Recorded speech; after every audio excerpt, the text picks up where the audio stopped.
right, well, let's go ahead and call to order this meeting of the City Council Committee on Council Processes for Monday, July 14th, 2025. We have all four committee members here. You just want to say who you are? Matt Flaherty, Councilmember at Large, Bloomington. Zulik, Bloomington City Council District 6. Renee Daly, Bloomington City Council District 5. And I'm Isabel Piedmont Smith, District 1.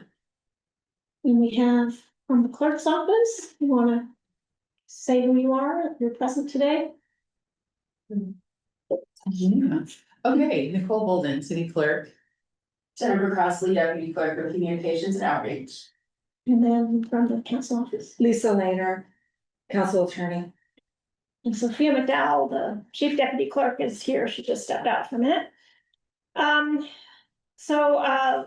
Committee members, does this agenda look good? Any suggested provisions? Yeah.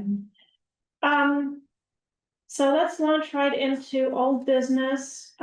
We talked at our last meeting about new options for signing in for public comment at meetings. That Clerk Bolden had brought forward some suggestions, so I'll toss it to Clerk Bolden.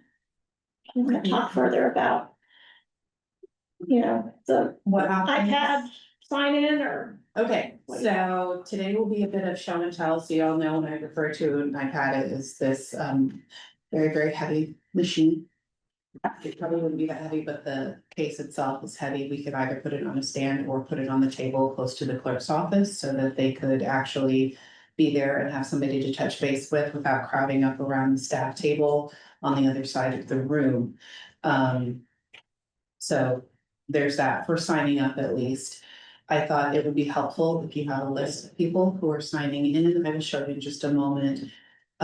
Similar to what we did during the UDO and sometimes occasionally during COVID when there were several speakers. The presiding officer could say, okay, next up we have Speaker Smith, Speaker Gibotes, Speaker Yang. So they could just go through and go 1, 2, 3, and they know that they're going to be up next for speaking.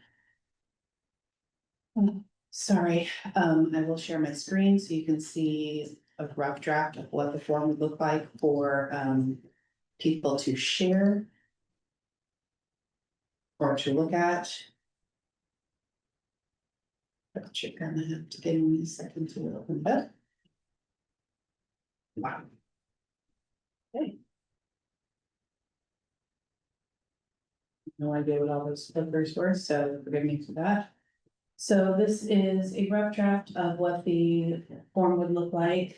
I think this is actually the form view, so I cannot find it. Here we go. This is what somebody would see when they log into the form, which would just be form, their first name and their next name. So with your permission, Councilmember Zulik? Yes.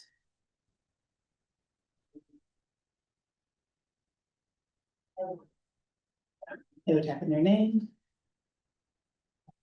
Next is the item of the agenda. Which would you prefer, Councilmember Zulik? No. Next, brief description of what you would like to discuss. Brief, one word would be fine. Snow. Really? Yeah. Okay, What time would it be like the summer? and that would be the end of it. You wanna do the max characters on the brief? Yeah.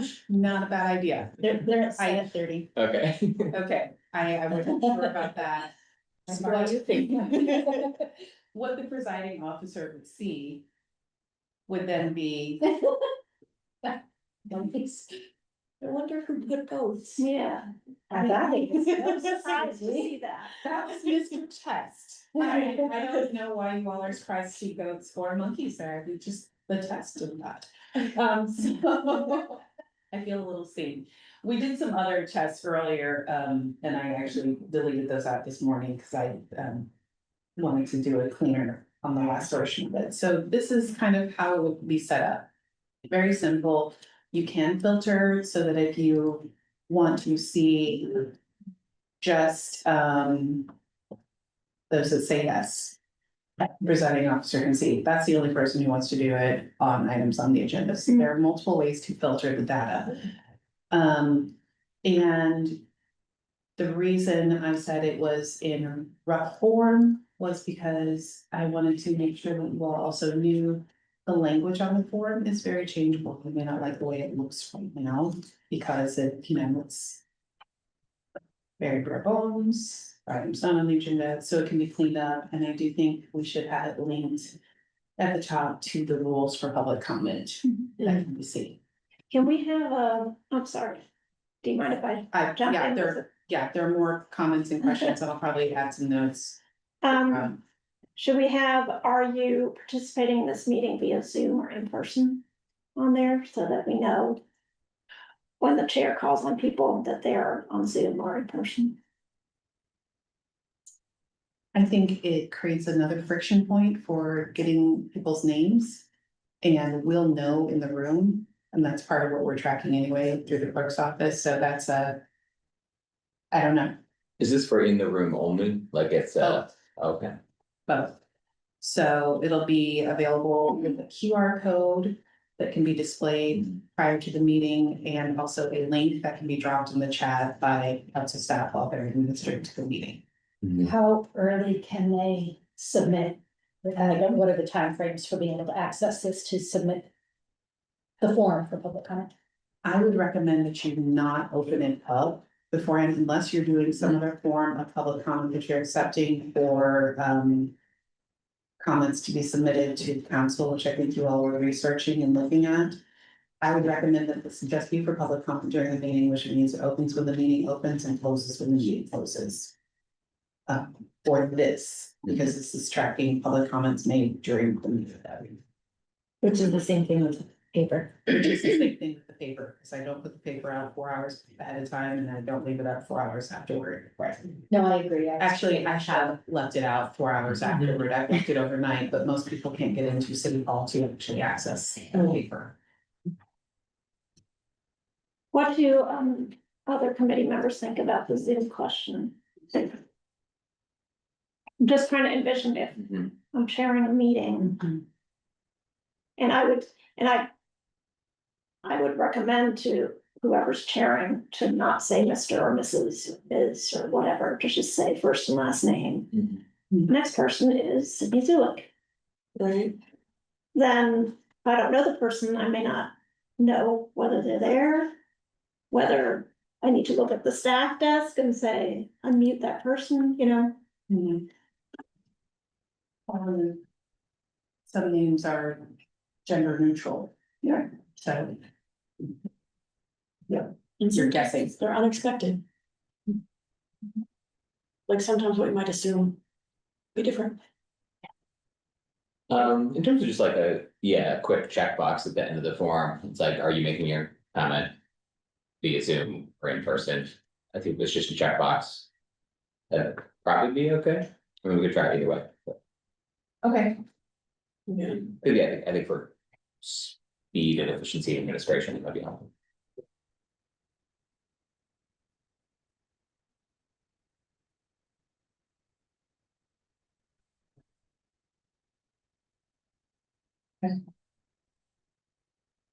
Is it contemplated that whoever's presiding at the meeting then would read off this list when it comes to the public comment portion of the meeting and say, would Sydney Zulik come forward, present comment, or is this purely for the for clerk's records to keep track of names? the way I contemplated it, which may be different than the council members themselves, was that council members would at the beginning of the meeting say, for public comment. Rather than having people sign in, a link to a form would be provided. Once you sign in, the presiding officer will call your name in the correct order. So you have, I clicked away from there because I did that. When you actually are looking at it, you'll have a list of everybody who signed up. So you will know by timestamp what the correct order is. And then you will be able to delineate who goes when. That's rough. That makes sense. So ideally, the presiding officer would say, for items on the agenda, you have to keep track of those people and put those in order that's all filterable. And then we could queue people out. So it'd be Isabel, it's your turn, you have 3 minutes, Sophia, you have next, Matt, following Sophia. And then that way it can get things kind of a little bit more organized. Okay, so not just say. Now it's Sydney Zulik, please give your comment. We would also say. And after Sydney Zulik, we will have Matt Flaherty. So the next person can. Yes. Yeah. Okay. So, and we were talking about it in the office and. Sophia's memory was that we did it during UDO discussions. I thought we did it during the. Fully remote days of council, but we did queue people in threes when there was a long list of people, so it's not.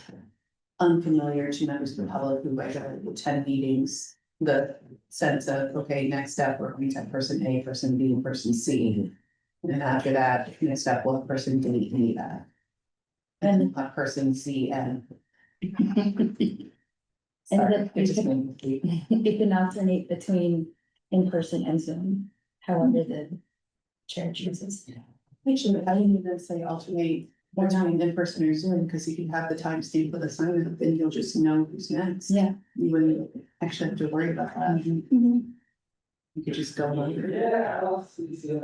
Did we see the chair's view again? Yes. Did you see? It is live too, so in the moment.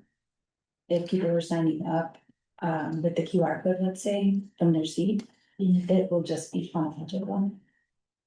That's great. Now, not entirely sure what I did with the sharing, so you'll have to give me just a moment, because, I'm struggling. While you're looking for that, Clerk Bolden, did you say that your office actually has 2 iPads that could be made available? Yes. Great. Sorry, I spoke up. And we would do things like allow it to not lock screen. So there's nothing and not access like the privacy will work with ITS so that they can't access things. And then the screen won't go away, or lock screen, it's called, right? Wait, what? We can put it on never, Yeah, all of those little quirky type things we can work out too.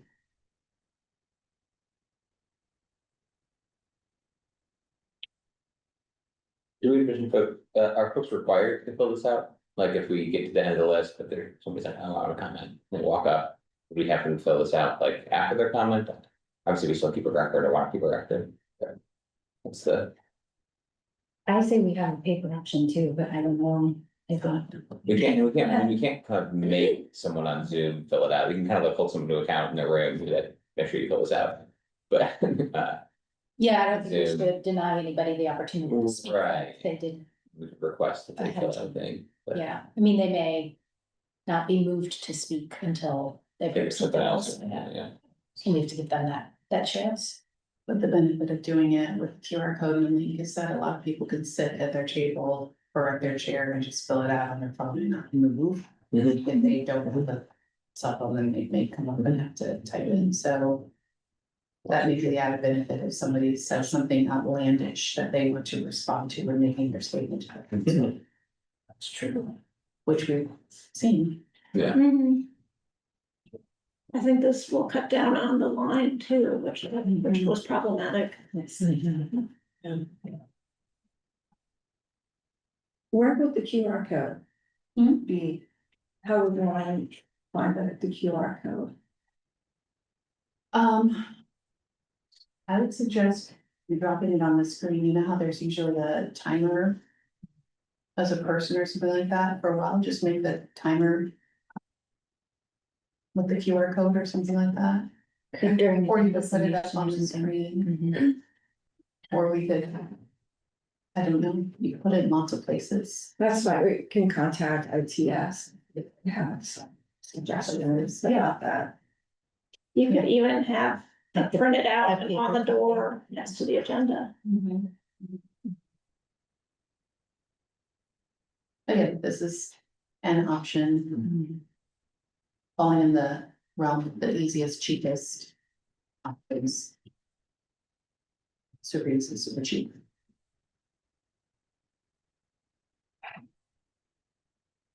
Thank you. That is what I have. Yeah, But That's if great. you want to play with the language, please let me know. We can do that. I don't want you to, be unhappy with anything that. You know, follows. That's for the committee. And I will stop. somebody already added commenting via Zoom. Oh, I think I did that. Oh, okay. Stopping, so, I didn't want to forget it. But we can put that at the end, so it doesn't sound like a, you know. You're gonna be treated differently if you click one or the other. Fair enough. So. Yay. Great. Thank you for doing that. Of course. So committee members, are there any concerns, questions, comments? I think it'll make it a lot easier from the standpoint of documentation. And it'll feel more organized, I think. In the heat of the moment. Yeah. Then maybe we'll learn stuff from implementing it too. It's like the kind of thing that can like easily be iterated on, like if like one part's working well and the person not, just adjust, but I think that's moving forward. I did have a question. Yeah. When we were talking about this, we were mostly talking about regular council meetings and, somewhere in the last hour or so, the question was raised about deliberative sessions, and I said, I imagine it'd be roughly the same, but I really don't know. So that is just something to, draw out there, and part of it depends on what type of deliberative session you are having, because if it's one of the big ones with the breakout rooms where people are coming in and out, that might be more difficult. There's no guarantee that they'll be speaking in the same way, and they wouldn't be tracking attendance in the same way, but I did want to flag that for you all while you're having discussions. Duly noted. Well, maybe we can just start with regular sessions and then see how that goes and implement it. As the format allows deliberation sessions. So I think we would need a motion to make this recommendation to the full council. Move to recommend these sign-in forms. So to the full council. Second. Okay, for regular sessions. For regular sessions. Is amended. All right, moved and seconded. Councilmember Flaherty, Yes. Councilmember Zulik, Yes. Councilmember Daley, Yes. I will vote yes. With thanks to Clerk Bolden and the deputy clerks for helping with this. You're recommending it to the full council on this Wednesday?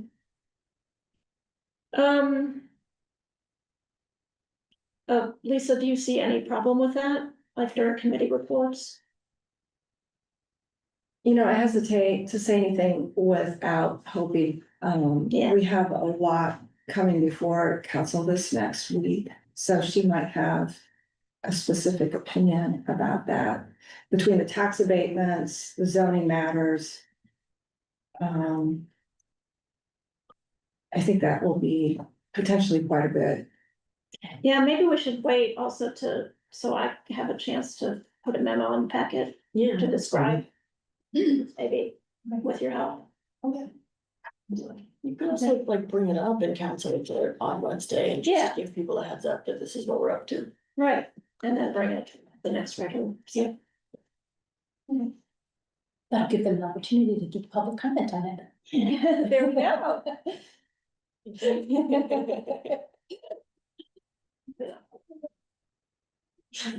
All right, so the next part of old business, also related to getting more public input in different ways was, there were ideas for alternative public feedback mechanisms on legislation. And I think, Sydney and Courtney, you had volunteered to look into it further. I don't know if you had a chance to.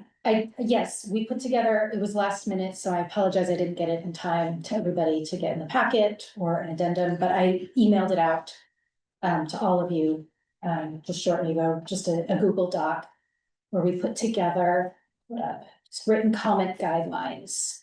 Can Um, we I was display gonna that, say- maybe? I was gonna say, is anybody able to display it possibly? Whoever has screen sharing, just. Oh, do you want? We'll send it to the clerk's email in general. Should I send it somewhere else? I think you can share your screen. also, Unless, but, yeah, your co-host. Oh, you're not in there. Oh, yeah, you're not, Let me see if I can, pull it out. okay. I'll share it, so it's at the top of your email. I'll share it again, so it's at the top of your email.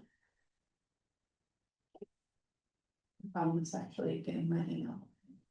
I just closed it. Doesn't say, it should already be at the top of the email.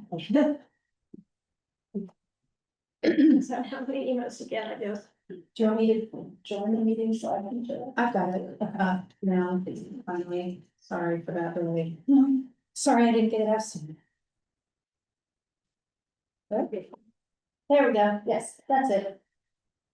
So this was some research into, well, first of all, just submitting some suggestions for how we might want to go about doing public comment, and then some examples from around the country for how other localities have done it. So, the idea of doing written comment or providing the avenue for written comment, you know, is not in place of verbal comment. This is in lieu of, or not in lieu, in tandem with, just to provide another avenue and also an opportunity for things to be part of the public record.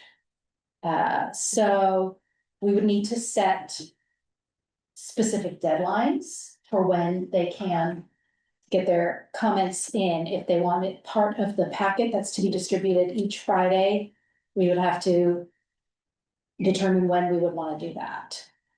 Or if they're going to be in, you know, if we're not planning on publishing them in the packet, do we want to just put them in the minutes for the?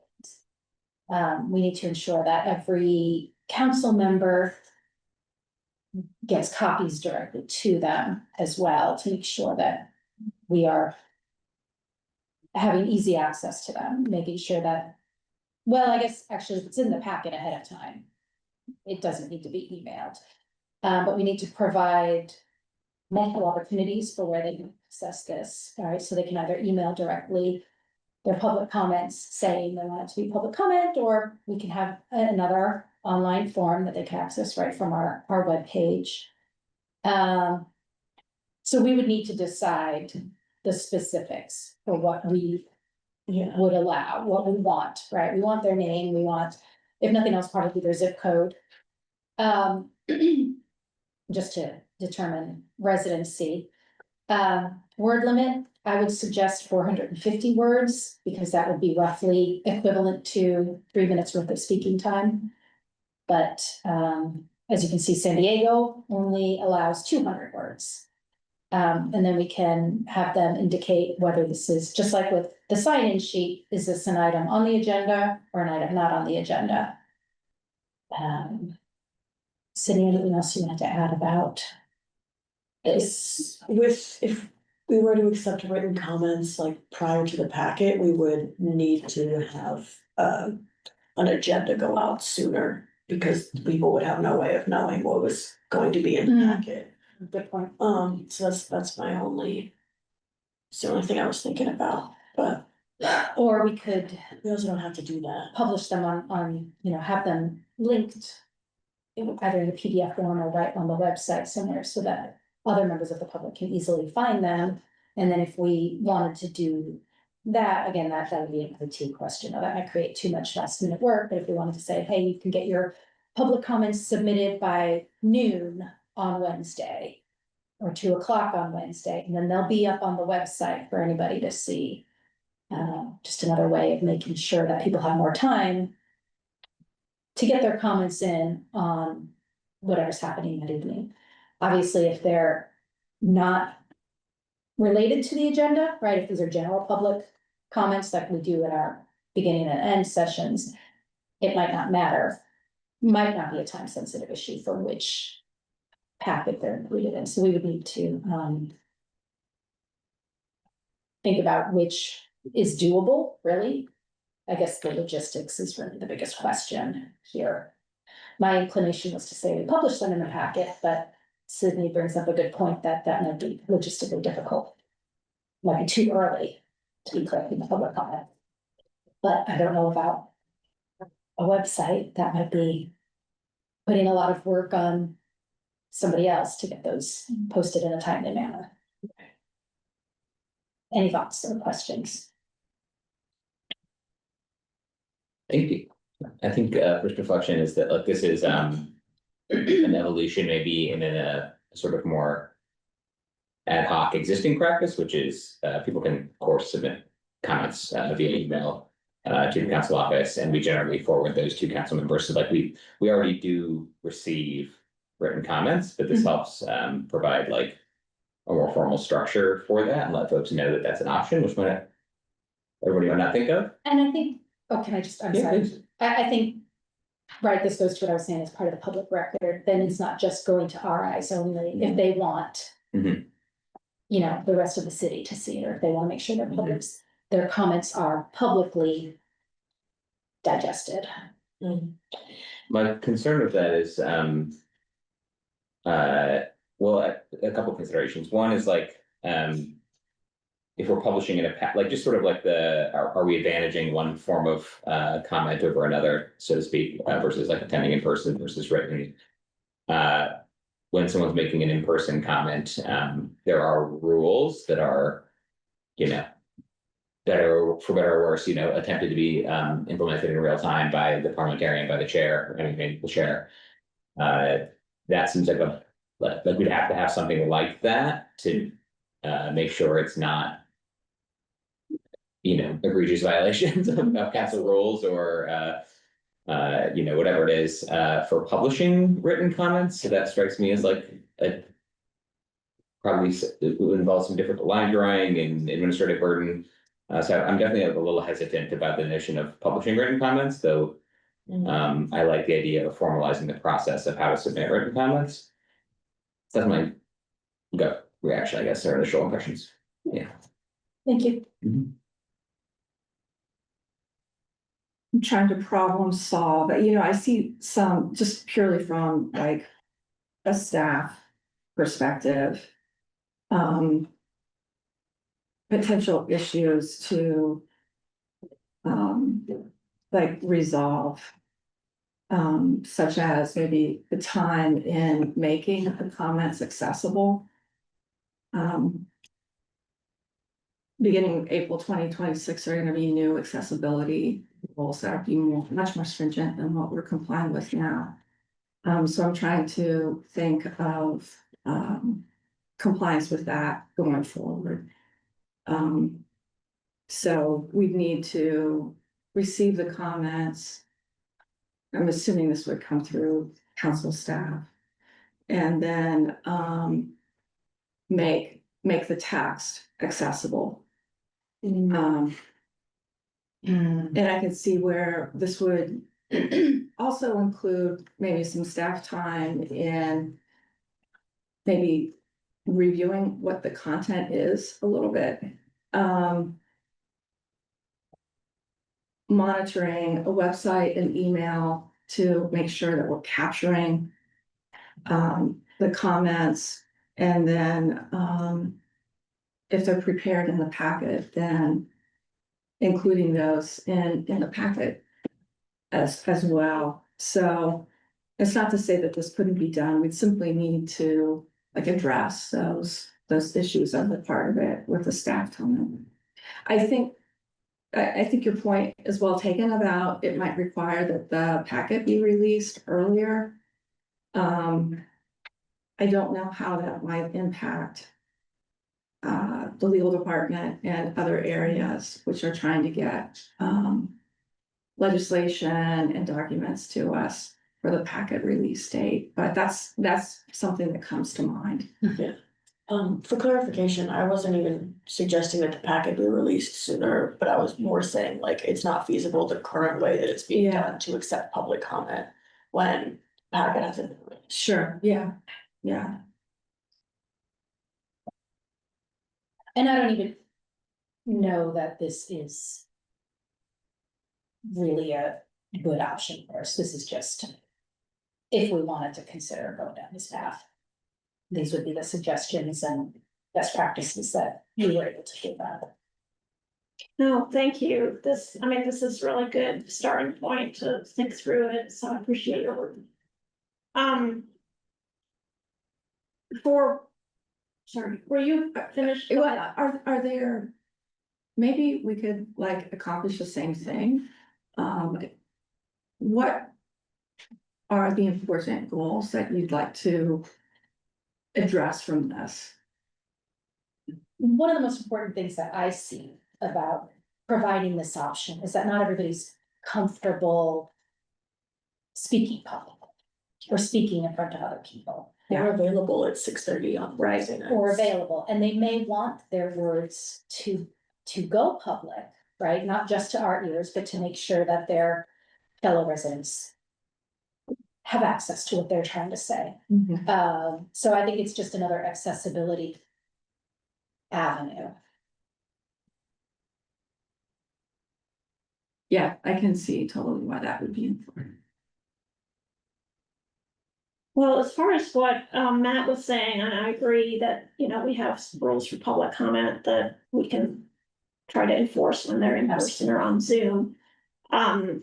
We could certainly have those rules as part of any form that somebody submits for written comments. And, you know, have a checkbox like you have to have read and agree to these rules. Otherwise, we will not make your comments public. Exactly. So- If you break any of these rules, you Yeah. will not be publishing your comment. So I And think it's that's, common sense. I think that would be fair. yeah, Might run into some free speech issues. well, those for public comment. I mean, the ones that we use in person are the same ones we should use here, and we carefully crafted our ones for in person to. Just set, I mean, I don't remember exactly what it says, but they're certainly within. The free speech guidelines. Yeah, I think that the existing rules are solid in terms of current law. Now, if we just have an email address, there's really no way to do that unless we have an auto reply that says. Thank you for your comment. These are our rules for public comment. If the comment that you have submitted does not adhere to these rules, it will not be public. So, I mean, it could be like a separate email address, feasibly, maybe, to keep it out of the council at Bloomington email address. It could be it's a comment Yeah. and, you know, so that then you could have an auto reply. Can I ask a question? Of course. So you were looking at some of these other cities that aren't in Indiana. But for any of them, do they have any security measures in place so that they don't get I don't know the word for it, if you get like a bunch of bots that are submitting forms or something like that? I don't know. That's a very good question. I didn't see anything that acknowledged that. You need to prove your human box, one of those, you know. A CAPTCHA. or- Yeah. Yeah, those are some check. I clicked into a couple of the forms, but not all of them. Okay. So I didn't come across anything to see any reference to anything like that. Okay. It's a good question though. That was just one of the things I was looking at for the public comment forms, and then I set up those. Would it be helpful if we met, the two of you met with staff, because there probably are ways to work around a lot of the issues that I just raised.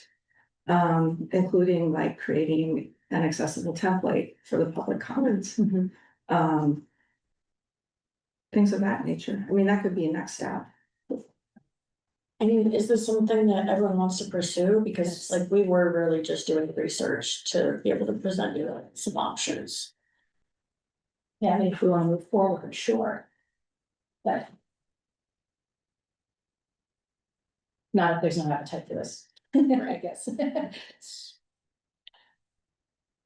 I would favor at least a minimum step forward of like clarifying that anybody can submit a comment via writing, having a defined process and timeline for that, some rules around, rules of public comment, length of host, et cetera, and have that go to council members to be collected in some form. I think where we start to run into difficulty around administrative burden and other questions is like when we start talking about publishing or like reading aloud, that like those kind of things strike me as like needing more conversation and consideration to get right, but I think it'd be a positive step to have a slightly more formalized process than just emailing the council office. So I'm supportive of at least moving in that direction. Yeah, I think another piece of clarity that would help me is when you say to be included in the record, what does that specifically mean? And that it's going to be read during council or published? Because currently that's not council practice. yeah, So so there would be. a including it in the disparity. record that's the question. Yeah. You know, I don't necessarily support actually reading them during. Yeah. I can see Some of these cities do read them during their council meetings. I would not be in favor of that, but I mean, we could put that on the table if people wanted to talk about it. because right now, I think the way that there would be a disparity between the way written comments are treated versus in-person comments. If they're to be like posted on the website or something, if that there would be that disparity between those two types of public comments. So like, for example, when you get emailed, that doesn't get put anywhere, right? It's just kind of for your eyes only. So the goal is to try and make public comment to the larger community.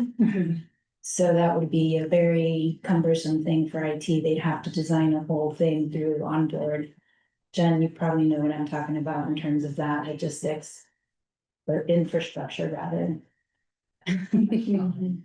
We just did a whole big thing with onboard, so that's kind of where I'm coming at it. Did we ever? Well, and that was my concern. It's on yours. Yeah. So what is, I'm sorry, I don't understand how on board factors in. Well, I'm thinking that would be what probably the ITS is going to recommend to you all. As the only option to publish these written comments if they are to be published for the larger community. Oh, okay, And so we it don't wouldn't do be that. part of the meeting minutes. No, It would be separate. oh, sorry, I said that very. Let me clarify, minutes are supposed to be a record of what the council does, not what the council says, and then for members of the public, while we certainly capture their names and that they spoke about goats. We're not going to capture the fact that somebody like, say, Nicole Bolden got up and spoke at length about the benefits of various types of goats. And her personal preference for feeding goats because they make her giggle, but she also recognizes when they fall over, it makes them, and on and on and on. I could go on for hours, you all know that, right? Yeah, dude. So that's not going in the minutes. It would bare bones, Nicole Bolden spoke about goats. And Roberts is discourages that. And Roberts discourages actually even capturing everything you all say as Yeah. well, which. Well, and it's not really a record Right. of the meeting, if it It's doesn't happen not. in the meeting. It becomes Yeah. a platform for members of the public where it can inhibit council action. I mean, unless it's meant to be a. Sorry. I'm inserting myself way too much in the conversation now. Me too. Sorry. But from the clerk perspective, no, that wouldn't naturally be included in the minutes. Gotcha.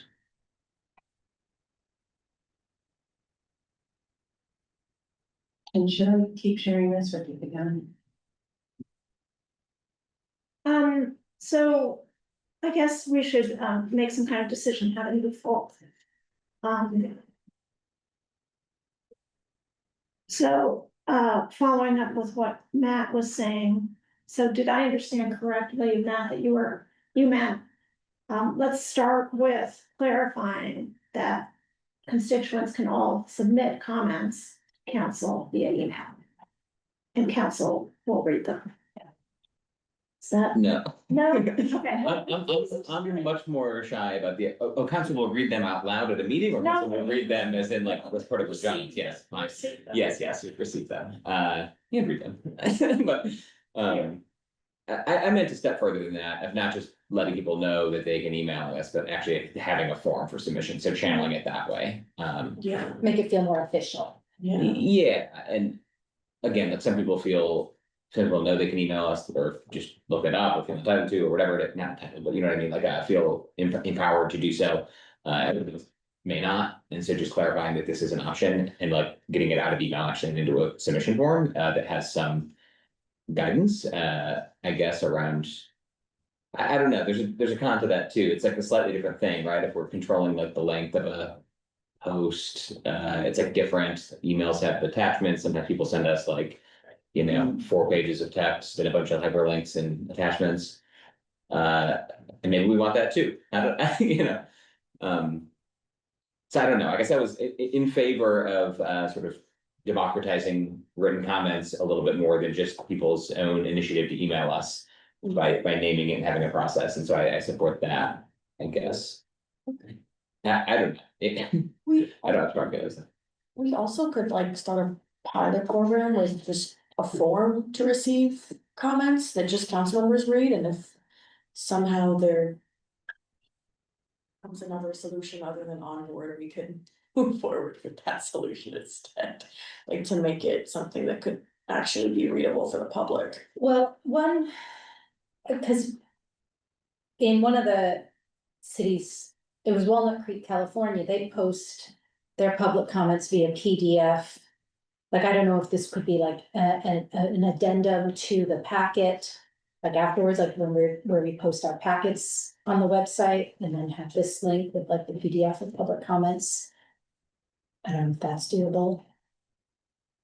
And easy, I don't know if it's easy, That's the other thing too, I don't think we want to create like a really heavy lift for very little Mhm. payoff. If nobody's going to utilize it, or the public's not paying attention to it. So how would we did a form.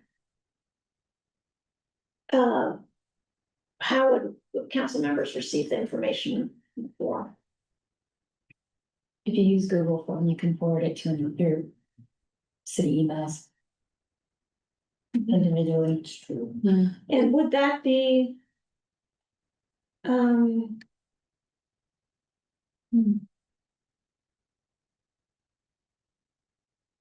The benefit would be that. I don't see the difference, I guess, okay, well, I do, I don't know if it's worth it, but.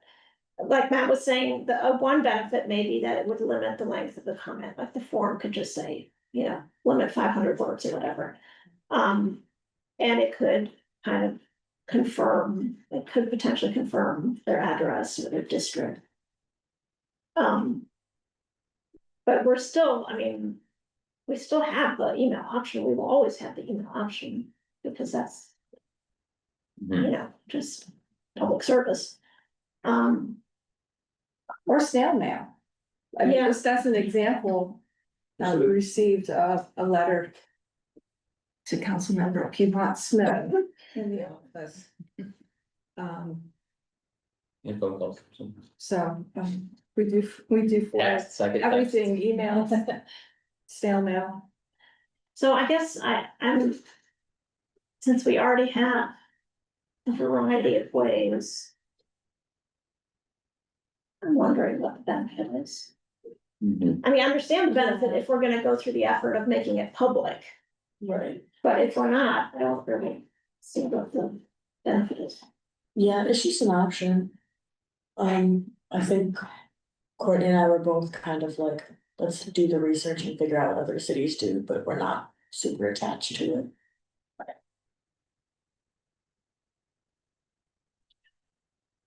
Again, I think almost like the main value to me, at least in like a light touch version of this, is.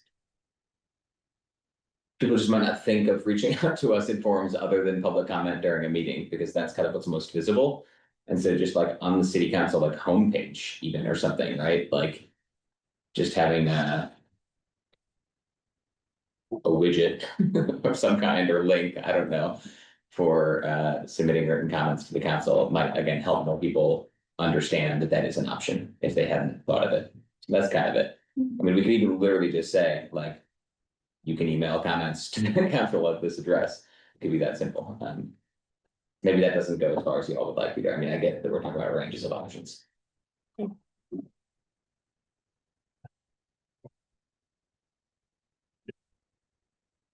I mean, has anybody had feedback from anybody in the public saying, oh, I really wanna make public comment, but I can't?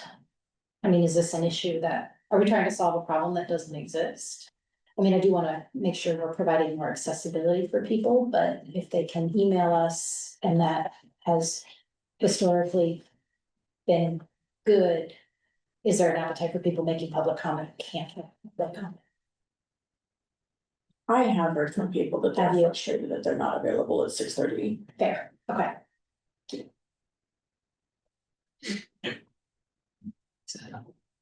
Yeah, there've been instances during meetings, during the chat, where we've received written comments with the request to read them. For certain reasons. It doesn't address what Councilmember Zulik was talking about. These were people who were present in the meeting, but for any number of reasons weren't able to verbalize or perhaps make the comment. So we've read those comments before during the meeting. They've been fairly limited though. They haven't been lines and lines of text. But that's a precedent. So somebody potentially could misuse that, um. And have you read something that is hateful or, Right, yeah, yeah. but I mean. But I also, I mean, I know one of the constituents who frequently sends a written comment, and I think it's because. He can more easily write than speak, and so we don't wanna. Mitigate that kind of input. So it's a conundrum.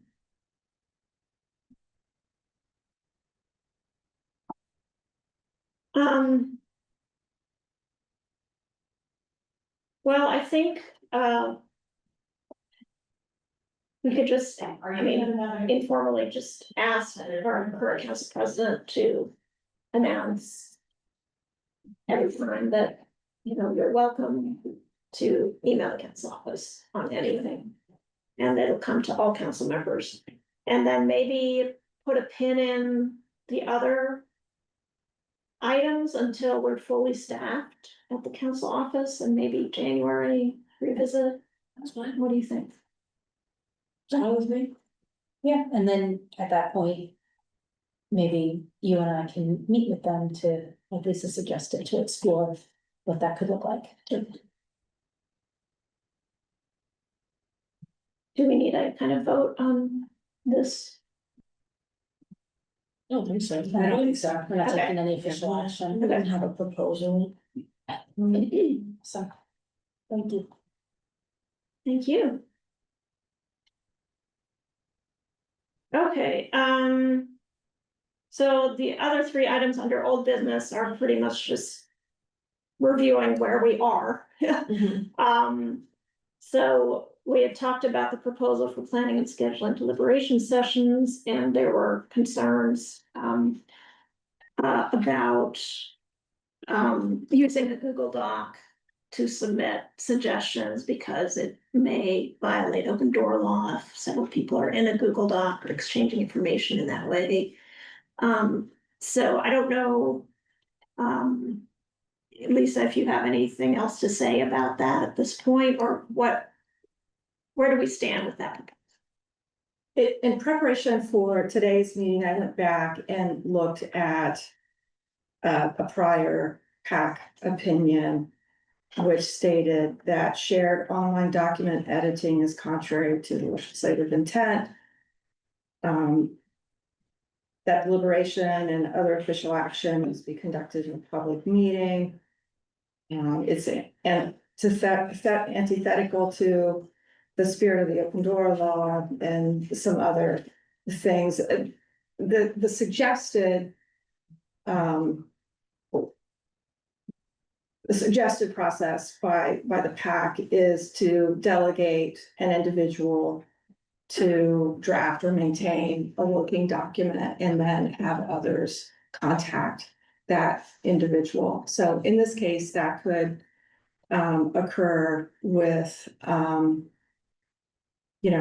Matt, for an example, as a council member who's agreed to maintain a list of potential topics, and then council members could contact Matt and add additional topics to that list.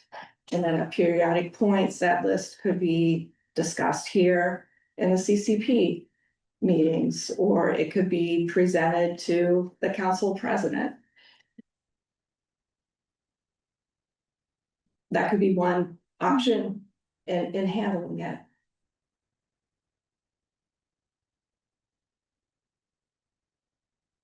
I mean, I know the council president already has a lot on their plate, but it seems like cutting the middleman and just having the middle person, whatever, the liaison, and just having people send their topics and their ideas directly to the president seems like the most logical if we can't do a Google Doc. Yes, and that would be another option as well. We could even put this in Google form. Yes. Speaking about Google. So the people are responsible for populating all the relevant fields. Exactly. And We walk, it's they walk administered. through it. And the form goes to the president. Yeah.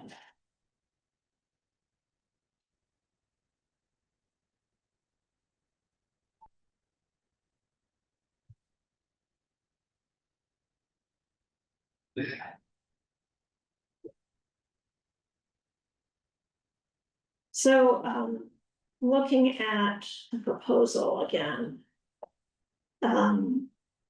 Were there other, and I'm sorry, I didn't check my notes from the last time we talked about this, were there any other concerns about the language in the proposal?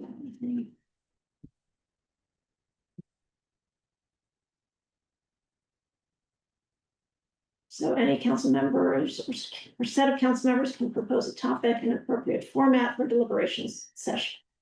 They should consider the following questions. What is the purpose of the session? What is the format that best serves the purpose? And how will the public be engaged? And then, yeah, those are the two main questions that are subheadings under there. And then instead of the Google sheet, we could create a Google form with these headings of topic. If they prefer date, we have one a month scheduled. Often they're taken up by other things, but topic, preferred date, stage you are in the legislative process, if this is just idea gathering, or you already have an idea for legislation, etc. Type of meeting, whether it's developing legislation, discussion of legislation that's already written. Type of public engagement, whether it's open, for public to have breakout groups, whether the public is just gonna give comments at the microphone, etc. Whether it's council members just sitting around a table, and then the physical format, and then do you need facilitators? And then, of course, the council member or council members who propose a session that is gonna require public engagement tools, then they have to help with it, they have to do the, you know, engage facilitators and such. And so I think one reason we kind of delayed action on this as well is because of the staff time that would be involved. If we have these kind of sessions. Now, I don't know if there's a lot of staff time involved just to gather the input. Somebody has to make the form, but. What do y'all think? I mean, any of us could make the form. Yeah, I think the staff time involved in making the form is manageable.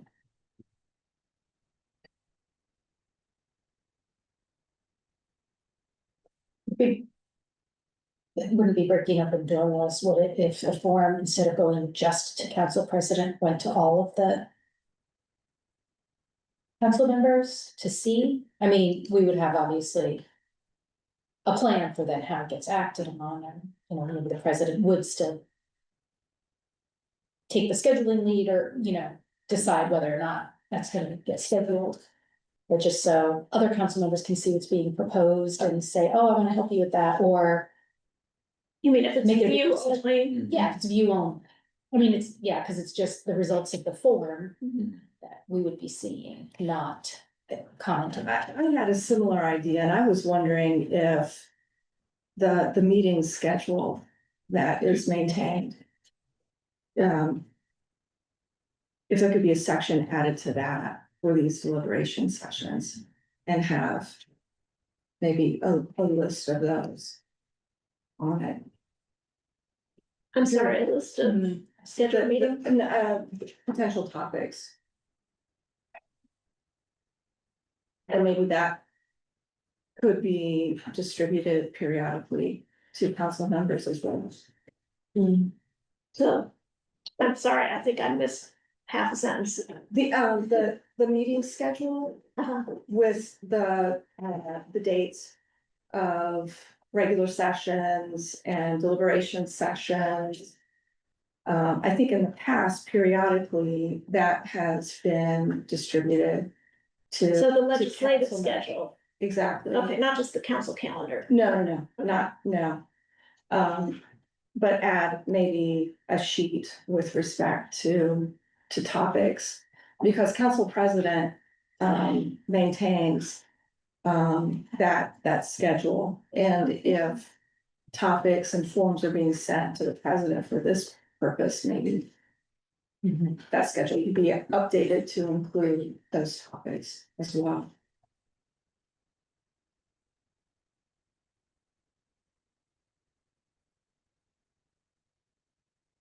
So,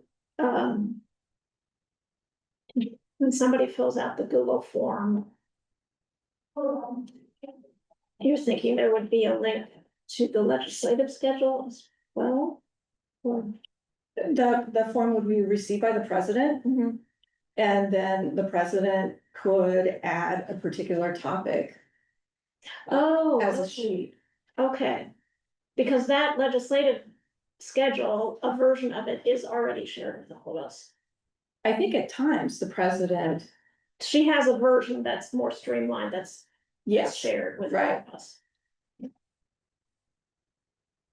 Okay. So that could be the way that the input from the Google form is shared with everybody. The president adds it to the legislative schedule. Yes. I think it makes sense for council members to periodically see what legislation is scheduled going forward. I mean, that changes frequently, but at least I think it would be helpful for you to see that. 100%. The upcoming schedule that I have access to hasn't been updated since April. Yeah.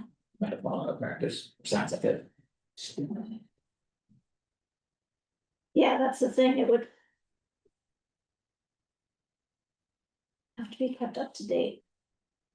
So, Lisa, do you see a public records, an open door law problem with what Courtney was suggesting, that the Google form, that when a colleague submits a Google form about a deliberation session, that we can all see it. View only. I need to go back and look at the different opinions, but I could see. And so I hesitate to say anything with respect to that. Yeah, because official action as defined in the Indiana code includes the receipt of information.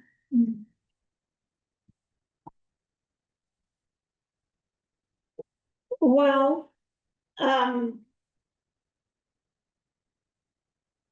after, we have a meeting on July 30th, right? A regular session?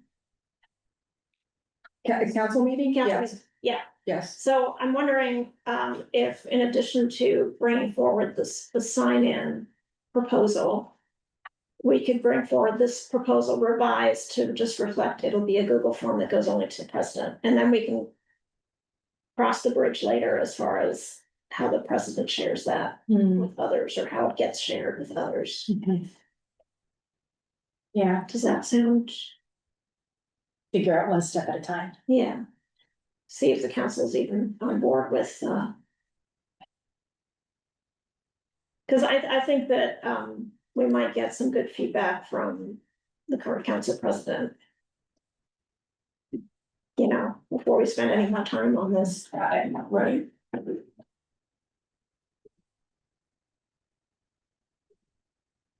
So, I would entertain a motion to revise the proposal to replace a Google form that goes only to the council president. Put that in instead of the shared Google Doc with all the same information. And then forward that proposal to the council for a discussion and possible approval on the 30th. So. Second. You stepped out a minute. I You heard it. understand? Yep, Got it? Okay. All right, Councilmember Daley, Yes. Councilmember Zulik, Yes. Councilmember Flaherty. yes, And I will vote yes. Deputy Clerk Crossley, was that clear enough, I hope? Yes, and if not, I can go back to lunch.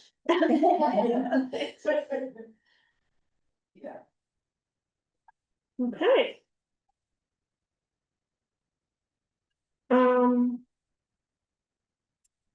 The proposal for council member liaisons to boards and commissions, so that was adopted by council, and I think Councilmember Zulik is still working with staff on, Yes, how to formalize. so I got a sample from Lisa on what the legislation might look like. And I'm hoping to have that ready, at least the draft by our August meeting. And Lisa, I probably will reach out to you for a meeting before that at some point, but not sure what stage I'll be in yet. It'll be like a draft for you to review, so that we can go into the meeting prepared. Okay. Thank you. Great, thank you. And then the Title II overhaul, initiated by Councilmember Asare and the accompanying administrative manual. I can report that, Clerk Golden, Attorney Laner, Attorney Thing, and I, all had a meeting about, starting to just go paragraph by paragraph through Title II and looking at the changes that were recommended, and I was kind of thinking through it. But going paragraph by paragraph, of course, takes a while. That was a 2-hour meeting, and Yeah, so we probably. We got went that first. Yeah.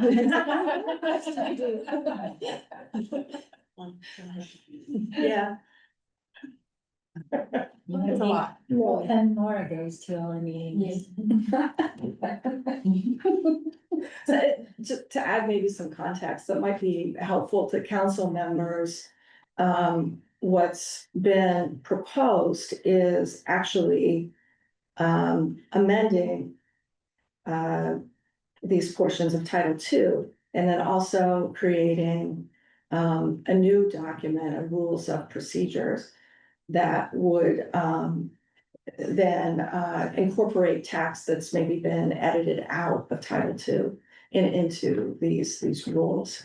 So it's actually potentially creating two different documents, a new Title II and then new rules. Does the administrative manual exist yet? Cause I've heard it doesn't. Yeah. Okay, good. I'll take it.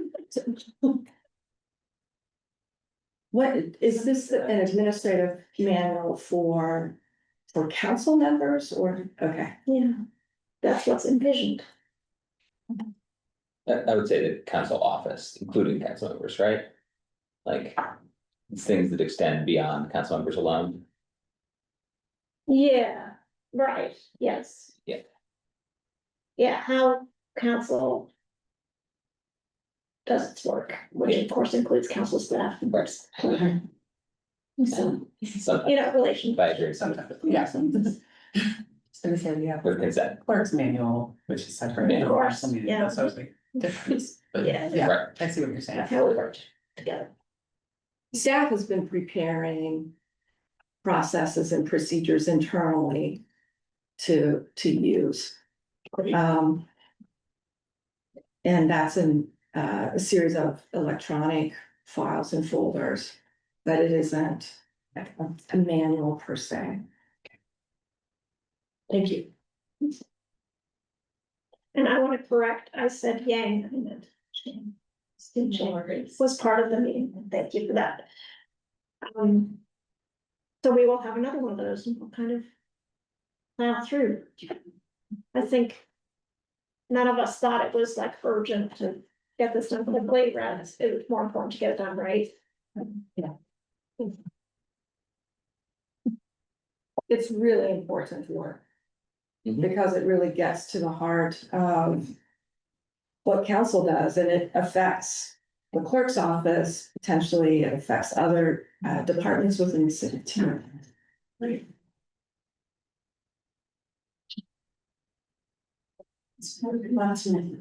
I'm sorry, since we're still on old business, I just wanted to update the committee. Yeah, please.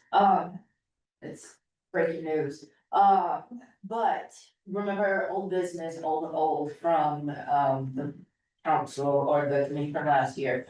That we were working on the code of conduct and I had submitted the code of conduct to legal. And so Anna from legal just sent an email, to look at it and she has some things that she wanted to go over with me. So hopefully, I can bring that back to this committee next month for review. So that's something that I just wanted to, it's been a project of mine that I've been trying to work on for a little bit and finally got some headway and some movement, so it's going. Thank you. Great, thanks for the update. Mhm. Yeah, so that's for board and commission. Yes. Yeah. Excellent. I'm coming to get them. Okay, so new business, this was brought to me by Deputy Mayor Gretchen Knapp. They want to revisit possibly merging the Environmental Commission and the Commission on Sustainability. And one of the reasons is because that she cited was consistent vacancies on both, having trouble filling both commissions. So she said, another thing that we could consider is just reducing the number of members of each commission. That might help with that problem. So, I mean, this would just be our first discussion of the CBER. I think we would want to reach out to those commissions as well before any major steps were taken. So in the packet are the descriptions of each of the commission's purposes as newly revised earlier this year. So I'm just interested in getting feedback.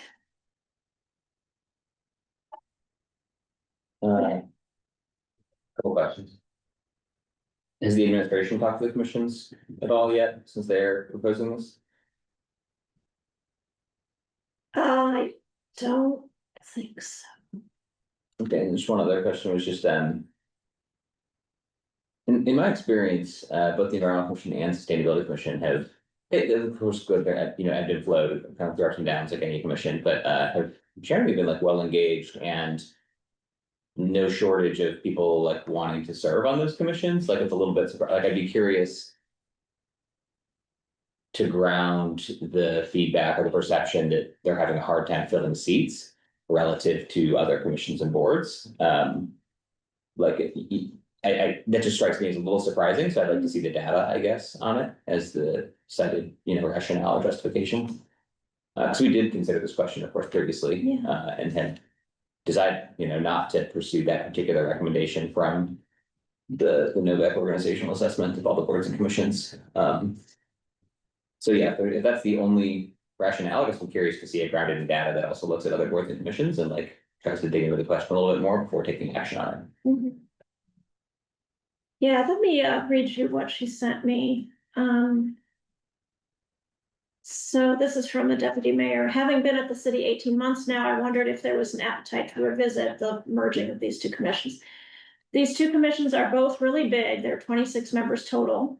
I assume it's 13 and 13. Not sure. And there are almost never enough viable applicants to keep them filled. I also think the differences between them are confusing to the public and even internally. Finally, there's a perception that BCOS is the more powerful commission, which leads to a disappointing resident experience on the EC. One unified commission makes sense to me, and at least one of the staff liaisons has raised that idea. But even if we want to keep them as separate commissions, would there be support for making each smaller while keeping the ratio of appointments the same, mayor, council? If they each had 6 to 8 members, that would really reduce the recruiting lift and get them closer to the actual membership we maintain. So the Environmental Commission has 12 members, currently has 3 vacancies. And Commission on Sustainability has 14 seats and 2 vacancies. But both have like quite a few applicants. So I'm sorry, the EC has 12 members and how many vacancies? 3. And BCOS has 14 members and 2. Yes. Yeah, so it's not. Doesn't sound detrimental to me. Not too bad. Because also has about 8 applicants. So How many applicants does the EC have? 3. It's surprising.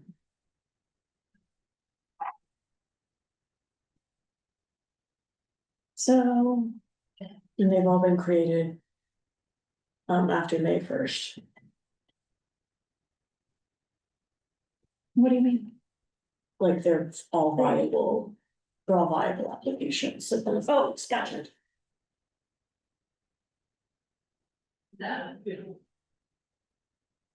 Okay, so we need to see the data that she's referring to as far as vacancies. Like, I mean, with respect to subject matter overlap, like I wonder about, we've kind of been down this road and talked about it all. I agree that like the lay understanding of sustainability, many people's minds might simply go to environmental. The notion has always been that this is intersectional with social and economic issues. Also, more recently, the commission has kind of like emerged as like the lead entity responsible for assisting in implementation of the climate action plan and really good measures, but just different. I mean, like I don't know even about renaming them to like something like the Commission on Environmental Quality, which is like the origin of that. Maybe that doesn't. We just changed it to take that away. Oh, was that what it's called? It used to be Oh, yeah. Oh, that's funny. That's funny. So we never colloquially referred to that. Yeah. It was more apt in a sense. Yeah, I don't know. I mean, I guess. They do very different things. I mean, Right. yeah, So to some degree, it's like, that sounds like a communications challenge, not a merge the commissions challenge. It's like, maybe it's names, maybe it's their, you know, on board or wherever else their pages are, you know, describing what they do more clearly. Maybe it's improvements in the application system, which we've talked about, like, for instance, limiting the number of applications. People can, you know, number of commissions people can submit applications for. Other things, I guess, yeah.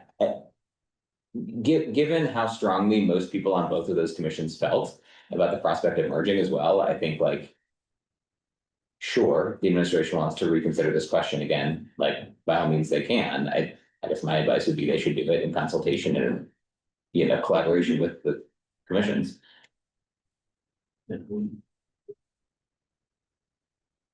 So.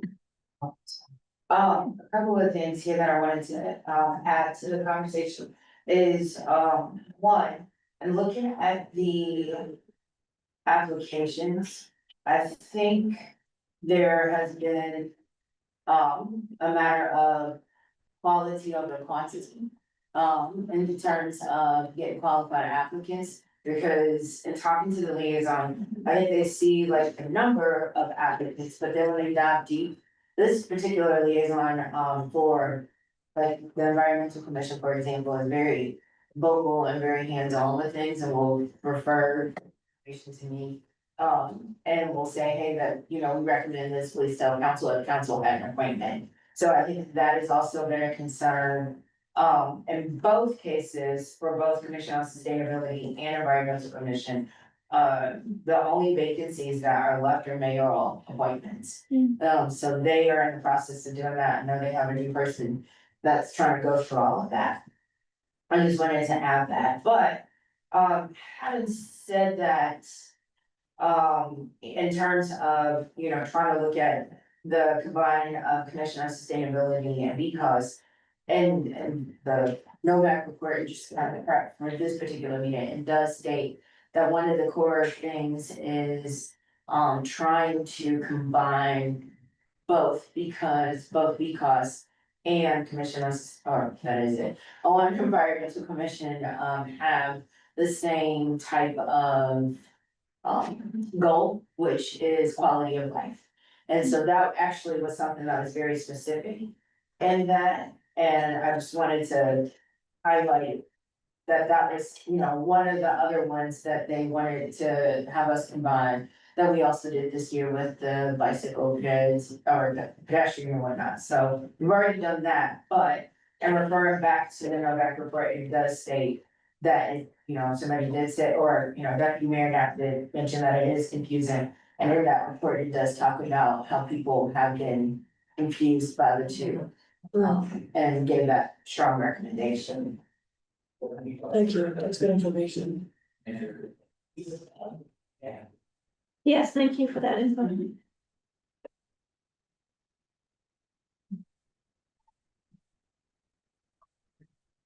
Um. So is there any appetite for doing anything on our part to merge them, or do we just say, if you want to merge them, then, give us your proposal and talk to the commissions? Yeah. I mean, I don't really want to work on that. That's not something I'm interested in. Right, we. Yeah. Have gone through all that. Yeah. No, I agree. Yeah, I think they can, if that's something they wanna do, they can work on it. Courtney, any thoughts? Oh, yeah, I agree. I mean, we can look at a proposal and see what they're thinking. I don't have a desire to do it. I mean, council, not in person, right? Could be. I mean, I don't, yeah, I'm just saying, it's not saying I'm a LinkedIn place.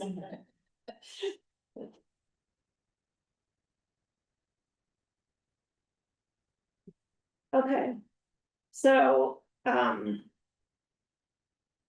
so it sounds like the consensus is that if the administration wants to move ahead, they should consult with the commissions and then put together a proposal, based on solid rationale that we will then consider. Yes. Good.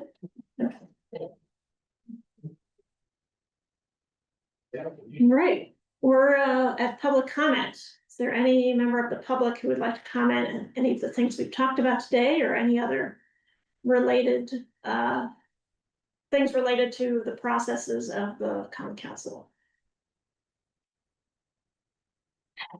Claire Folden? I would like to talk about goodness, I'm sorry. What's your favorite goat? Why? I did want to ask if there was language in your rules for public comment that I forgot to ask you all about, because it refers to citizens throughout. And wanted to know if we could go ahead and change that to residents for bringing in front of the council for a vote. I would love that. And not constituents either. Is that also, that is something it shouldn't? Or rather should be used very specifically. That was it, but and there's your hand, so. Okay, thank you for that. I've been thinking of that too. Mr. MG. Go ahead. Good afternoon, council processes. I was hearing in and out of it, so I'll do the best I can, but my public comment on public comment is that anything that you do with it should be just sort of streamlining the process and not make it too complicated. You can see just by the discourse on this, you can get in the weeds very quickly. You need to have just a couple goals of what is in mind by having this sort of sign-in process, which I think can work very well with an iPad. But we also have to remember that it's the levels of public discourse. It's kind of a little bit like social media. It's very easy to post something on social media. There's no real ramifications. Posting or giving council sort of the 200 word or whatever it is, feedback is much easier than going online, right? At what I'm doing now, making public comment. You know what's even harder is going in person than in making public comment. So we have to sort of realize these discrepancies in it. So it was talked about, or bantied, I should say, on sort of reading any public written comment, which I think is just a bad idea in general, just to get into that with what you read and don't read and anything like that. And just have a forum where you're seeing it. And if you want to make it open to the public, great. I don't know if you want to add that to the minutes, I think complicates things as well, but just make sure you're streamlining and making it not burdensome and you're getting something out of it. So anything it's a boarding commission, making sure it's furthering the council's work, not just making it look like you're taking in input from the community or making things that just kind of sort of look like just not real input, but just kind of looking like you're getting that from the public to make it look at, because you want to make sure you're more informed doing your job and not to make it more complicated for staff or make it more complicated for you and adding anything burdensome. That's why like streamlining commissions, I think, is always a good idea whenever you can. Thanks for your time. Appreciate it. Thank you. Anybody else like to make a comment?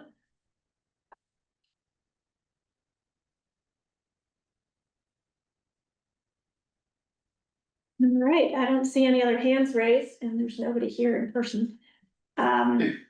So, I'd like to follow up on what Clerk Bolden said. This is something I've been meaning to do. So we do have, let me pull it up here. Our rules for making public comment on agenda and non-agenda items, that's linked on the council's website. And it says the Bloomington Common Council greatly values the voices of its citizens and welcomes public comment. So, and then citizens is used at least 2 other times, and I would very much be in favor of changing that to residents. I know that wasn't on the agenda today. Are we allowed to vote on that even though it wasn't on the agenda for our meeting?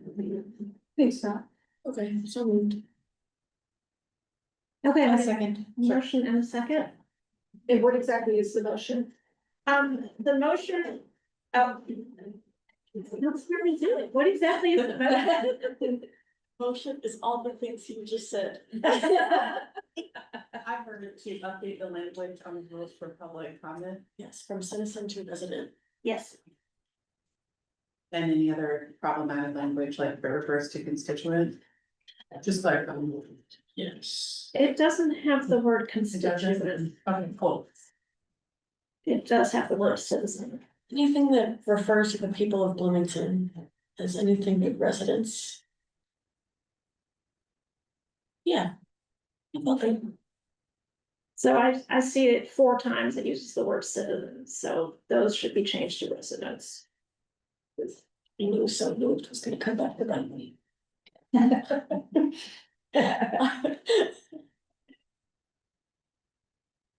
that motion.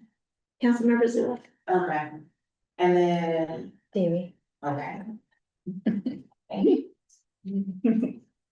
Okay, so let's vote on that motion to bring that to the council. That would be July 30th as well, I think. Councilmember Flaherty, Yes, Councilmember Zulik, Yes. Councilmember Daley, Yes. and I will vote yes. Yay. Thank you for that reminder. We'll bring that forward. Do we have a red line version of that? Kind of, Okay, we have my version. can you red line version to give to the committee chair? So that this meeting is like. Thank you. Thank you. All right, anything else before we adjourn? There is one other item, Deputy Crossley pointed out that October 13th is Indigenous Peoples' Day. Oh, right, for our future meeting. Cancel or do something. Okay, let's see. Let's I schedule think that. there's 2 other meetings before then, but I'm not sure if you want to discuss it today. Yeah, better sooner than later, I suppose. I do have a hard stop in 2 minutes, because I have to go back to work. But if we can find Put it it on the next meeting's agenda Should we just do it October 20th instead?